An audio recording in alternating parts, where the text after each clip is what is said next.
कर्मण्येवाधिकारस्ते मा फलेषु कदाचन मा कर्मफल हेतुर्भुमा माते संगोत्व कर्मणि। कर्मण्येवाधिकारस्ते।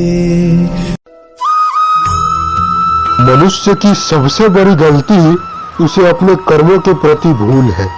वह यह समझने का प्रयास ही नहीं करता कि उसका मूल कर्तव्य क्या है। मनुष्य न तो अपने कर्तव्य को समझ पाता है और न ही अपने कर्मों को।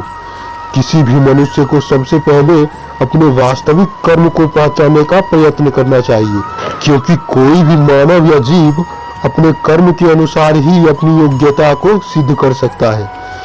ईश्वर ने मनुष्य को केवल कर्म करने का अधिकार दिया है, यह समझना भी मनुष्य के लिए एक नासमझ बन रहा है। तो मनुष्य को स्वयं यह विचार करना चाहिए कि क्या यह सही नहीं है। क्या यह सच में किसी के द्वारा दिया हुआ एक अधिकार है, या फिर कर्म का ही दूसरा नाम जीवन है। कर्म वह सत्य है जिससे कोई नहीं बच सकता। जिसने इस धरती पर जन्म लिया है उसे कर्म तो करना ही होगा। समय और कर्म में ही जीवन का उद्देश्य छुपा हुआ है।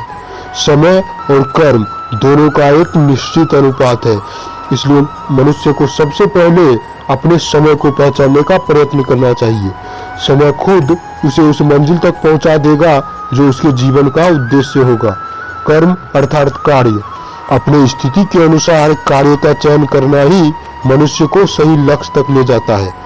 कर्म कुछ भी हो सकता है, इसलिए मनुष्य को इसकी पहचान करनी चाहिए।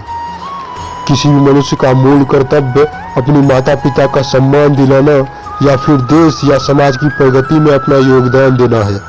यदि मनुष्य अपने जीवन को सही तरीकों से जीना चाहता है तो उसे अपने कर्मों को पहचानना ही होगा, क्योंकि यह जीवन का अहम चीज है।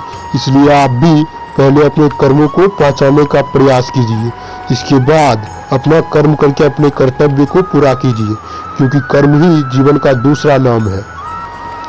कर्म ही जीवन है और जीवन ही कर्म है।